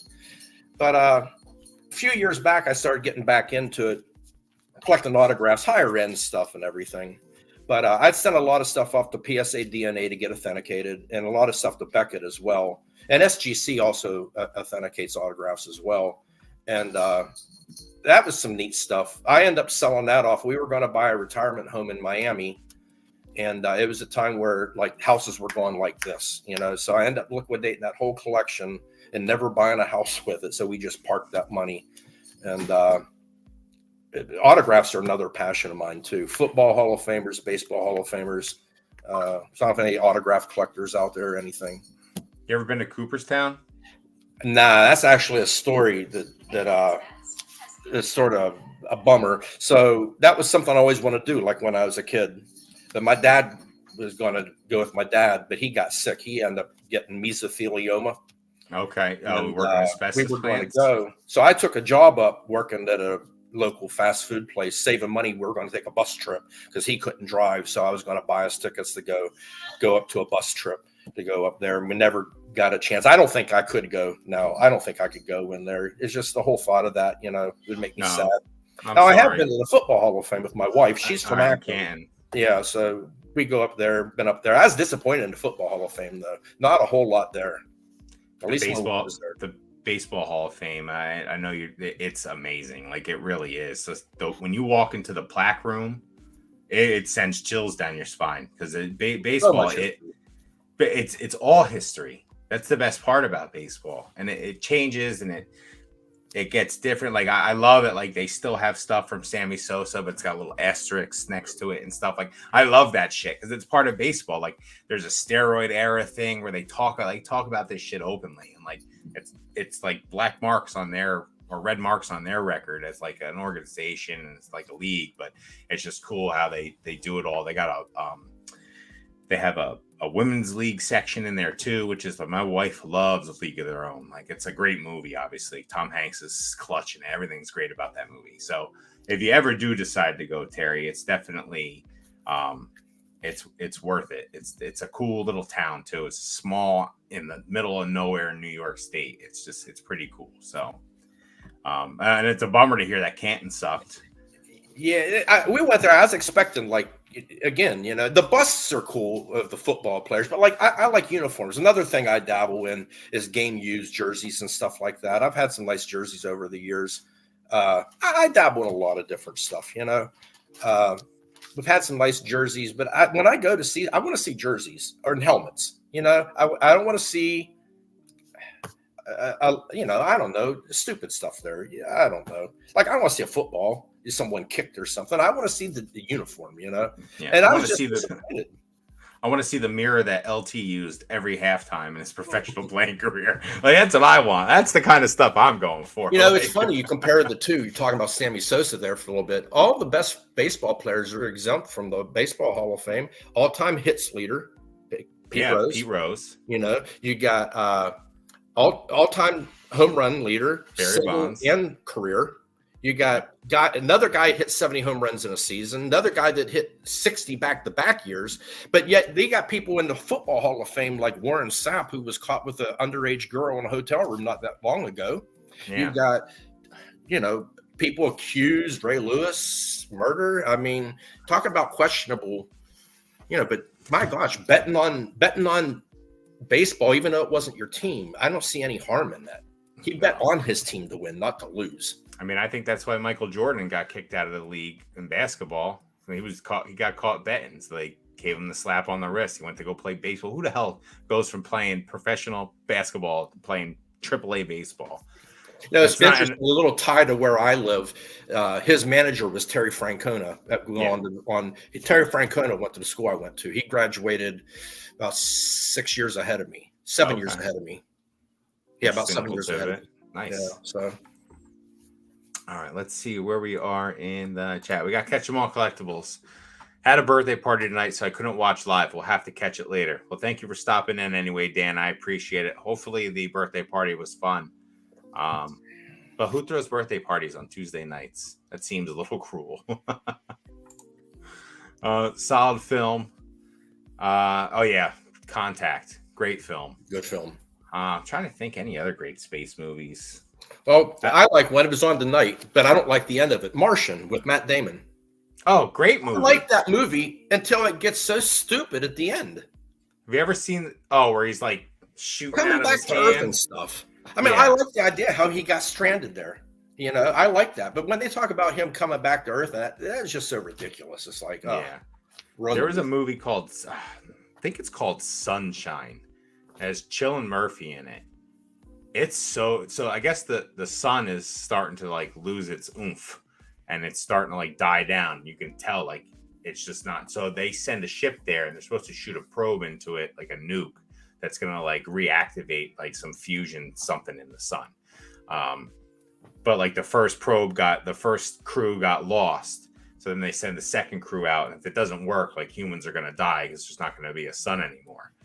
And it just devolves until like people are kind of going crazy, getting so close to the sun. Like one of the scenes is just a guy staring at the sun for like 5 minutes, and he's just got glasses on. His skin's like peeling because he's staring at the sun nonstop. So it's just like a crazy, cool space, like almost horror movie at the end. But it's just really interesting, like seeing like that whole progress to get to where that is. So that's a good one to watch. Sunshine. Speaking of the sun, are you in that path of the total solar eclipse that's going to happen here in April? Are you familiar with that? I'm not, but you and I shouldn't be too far off. We're not. No, we're not. I'm not too far off. It hits central Ohio, as far east of central Ohio. So we won't get a full 100% of it, but we'll get a portion of it, though. We had a full solar eclipse. Oh man, I think it was 2015 or 16. I think it was 2016. About 7 years ago or so. Yeah, it was like a year after I got married. We went back up to the spot we got married at, actually. Oh, that's cool. I was using welding shield glasses to see it. It's wild. Like, and then when you can see seeing the stuff coming through the leaves, and you can see like the little like crescent moons and stuff. It's just that kind of stuff's wild too. I love that shit. Like I said, I love looking at it. I have the Stargazer app on my phone. I have a telescope in the basement. I pull out not near as much as I should, but it's just cool stuff to have. Peak. String theory explains that gravity is simply the reverberating vibrations of other universes, otherwise known as gravity. Brian Greene, The Elegant Universe. Great book on the topic. Oh, man. Getting deep. Let's see. Double post. Catch 'em all collectibles. Happy birthday to whoever my birthday twin is that you celebrated. Oh, wow. TKK Collector, thanks for being here, my man. I appreciate it. We all complain about 9s, but they are always right when they grade it as 10s. Yeah, oh, absolutely. Beckett is one of, if not the worst company in all of the trading card industry. Customer service is non-existent, and you're left with prayers until they arrive in your mailbox. So there you go. So how long ago did you submit that? Let me see. Beginning of January. Like I said, we just got the grades yesterday from PSA. Sent the same day. The same day. Oh yeah. Well, you won't have that. PSA came back pretty quick this time. Normally, I was running about 2 months, maybe 9 weeks. But we got them back. We got them back pretty quick this time, around 7 weeks. They're pumping them out. So apparently, the new special, that $14 or $13.99 special, is 30-day turnaround time. So, and according to Slab Podcast, shout out Greenie and Oak, PSA is graded less last month than they did the month before. I guess they were down a couple 100,000 or like that. So you probably start seeing it pick up because they did hire a bunch of people for grading. I'm sure they don't want to fire all those people, but there's still around 1 million cards graded a month, which is insane. It's insanity. Best part of the pandemic was signatures for packages wasn't a thing. Yeah, Ponga. I wish. Yeah, true facts, Ponga. I wish we would go back to that time because I really wanted that sub, but I guess I'll have to wait another week. Let's see. Birch. I live 25 minutes from the Football Hall of Fame. Nice. G1T Landon. Thanks for being here, man. Late. Good to see Terry again. Yeah, it's great having Terry on. We had a great conversation tonight so far. Touched a whole bunch of things. Yeah, baseball writers are the absolute worst. Those dudes are way too old to be voting still. Yeah, let's talk about that for a second. Okay, so, do you know who Goose Gossage was? He's a Hall of Fame pitcher. Okay. He's in the Hall of Fame. What a name. I love the his real name is Rich Gossage. He goes by the name of Goose Gossage. He pitched for the Pirates in a couple of years, but he's a Hall of Fame. He was a starting pitcher, then he became a reliever. And he wasn't a one-inning reliever. He would come in 6th, 7th, 8th inning and finish the game out like back in the day in the 70s and 80s. So anyway, you got people like Derek Jeter, Ken Griffey Jr., Frank Thomas that was not unanimous decisions to be in the Hall of Fame. How can you not make those unanimous? But you know who the only person who was? Mariano Rivera, who is a fantastic relief pitcher, but the dude pitched to 3 damn batters an inning and he was done. Yeah. That's it. He was unanimous. So anyway, I wrote. And he choked in the World Series. Yeah.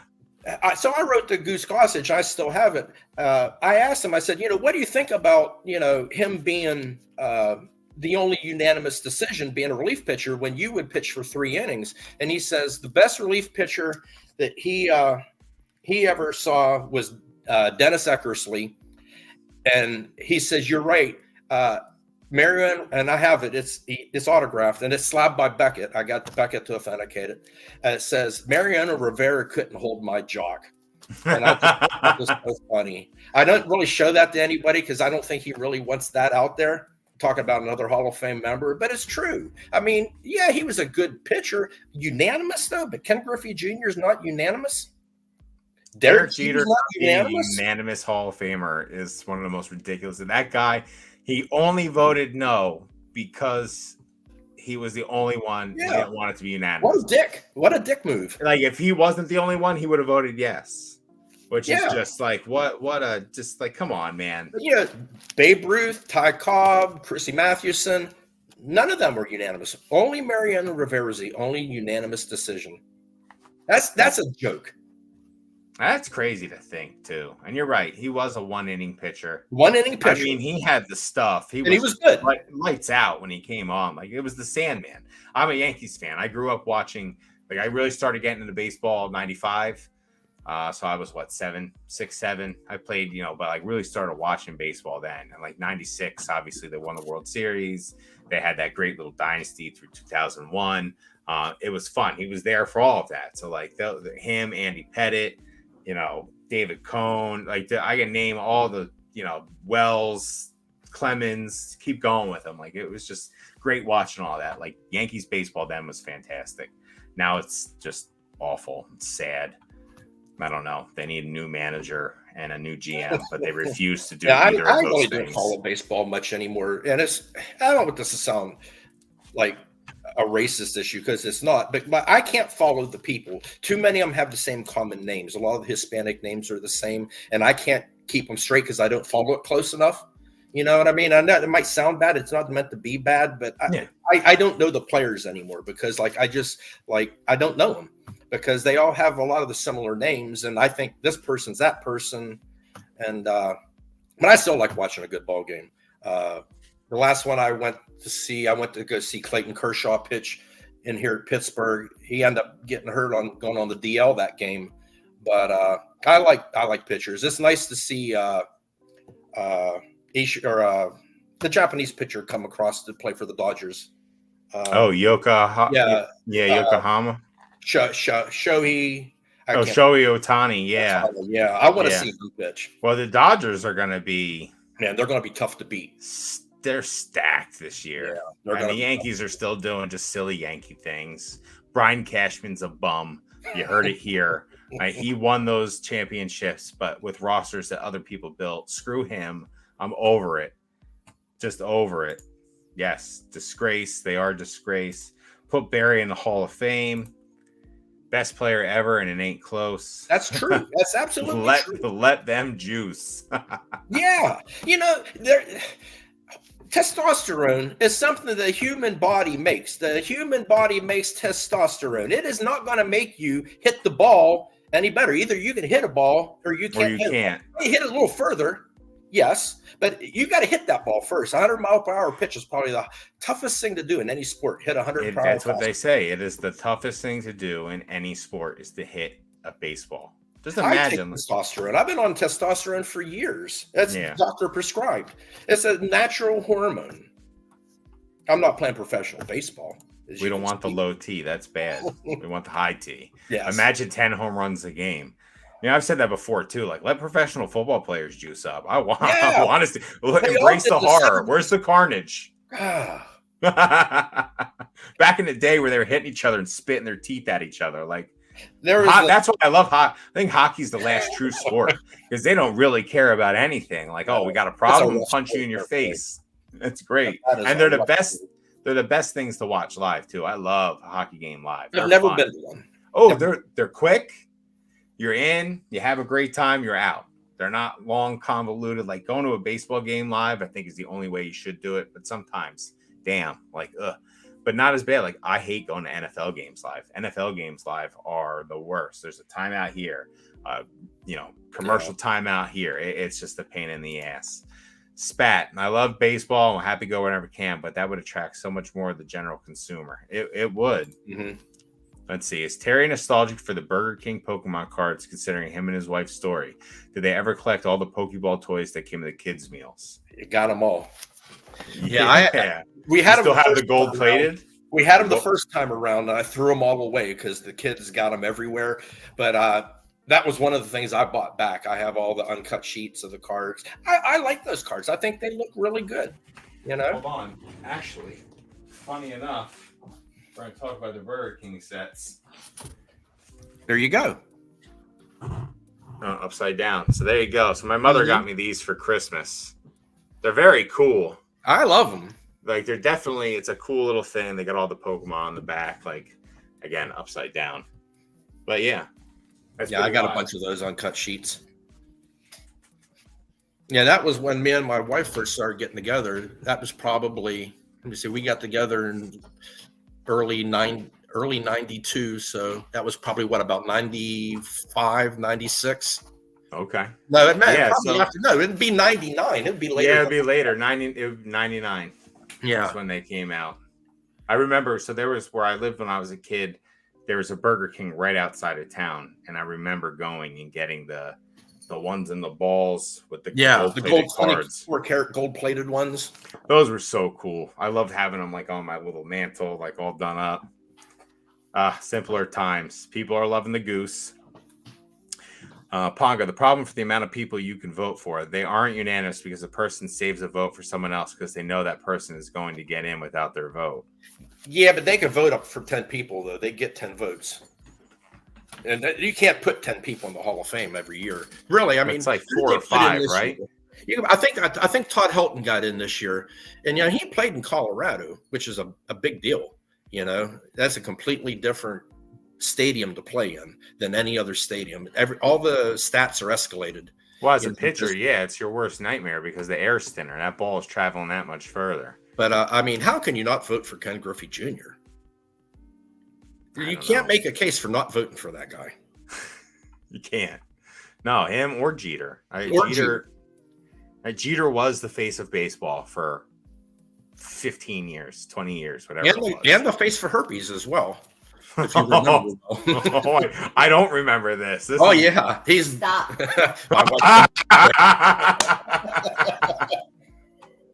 Oh, man. You can just Google it. The love sore. Jeez. And I love Jeter. Through absolute gas. Need to hit a threshold to stay on the ballot. Phil's winning it all this year.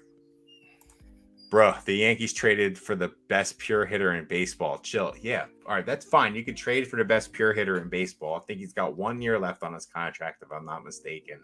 It's going to be a rental. They can't stay healthy. That Judge contract's going to come back and destroy them. He had 1 great season already. I just can't. Yeah. It's just.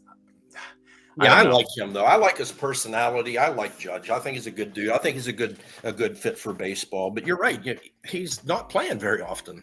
He's not playing often. Juan Carlos Stanton not playing often. A lot of people they bring in there on these huge contracts, just it's not worth it for the team. Like you're watching these teams with young players winning, World Series and stuff now. Not huge. Yankees have the fourth highest payroll in baseball. They should be winning. But they should be winning. Let's see. I'm the biggest Bryce fan in the world, but it's Juan Soto. Yeah. He'll be fun to watch with that short porch. Missed it all, but I'll catch up later. Here now. What's up, Chef? Glad to have you here. You missed a good conversation, man.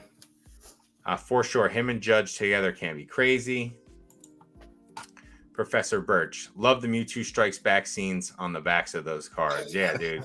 Mewtwo Strikes Back. Great movie. Like everything was that was a great movie. Let's see. Oh, yeah. Yeah, but they need votes to stay on the ballot for another year is my point. Yeah, the whole voting is a pain in the ass. It's crazy. It's just a long, convoluted system. The year I went to the Hall of Fame, it was Baggio got in. And his name Chipper Jones. Yeah, played for the Braves. Awesome. And that Chipper Jones is I watched him play against the Yankees a lot. So it was cool to have all that stuff because it was right around the I guess their induction into they do a whole thing in a wing where it's just got all their accolades and stuff. It's pretty cool. Writers voting on the Hall of Fame itself is a travesty. Those BK cards and gold cards are awesome. Yeah, man, Chef, they're great. I love them. Yeah, never made any sense. Well, maybe one day they'll change it, but probably not. Ken Griffey Jr., Chef's Kiss for sure. At this point, Hall of Famers should vote on the next Hall of Fame inductees. Oh, we talking baseball? What's basic? Oh, man. Basic coming in here. Aliens, baseball. Let me set up real quick. Oh, man. Well, Terry Lake, we've made it to the bottom of the chat. Any parting words of wisdom? Anything else you want to talk about? Still here? Anything else? That's way past my bedtime. I actually go to bed at 8 o'clock at night, if you can believe that or not. So do I, Terry. I'm up at 4 o'clock in the morning. So I just want to say thank you for all the support that people give me. You could be trolling me, making fun of me behind my back. Maybe I just don't know it. We love you, Terry. I feel welcome here. I like you guys. I enjoy the conversations. And again, like, I'm honored to be on these channels with all these other people who are the top of the hobby. And if I got something that benefits you, I'm happy to give it to you. That's awesome. I'm sorry, Pongus just trolling here. Okay, now let's talk about the PokeTubers Terry hates. Nah, his wife is already shooting him looks. He looked up above the camera. I saw the look. I love it. But I will tell you, I will give that on a one-on-one basis. we love you, Terry. You the man, Terry. We love you, Terry. Terry, there's so much love for you, dude. Thank you so much. Thank you.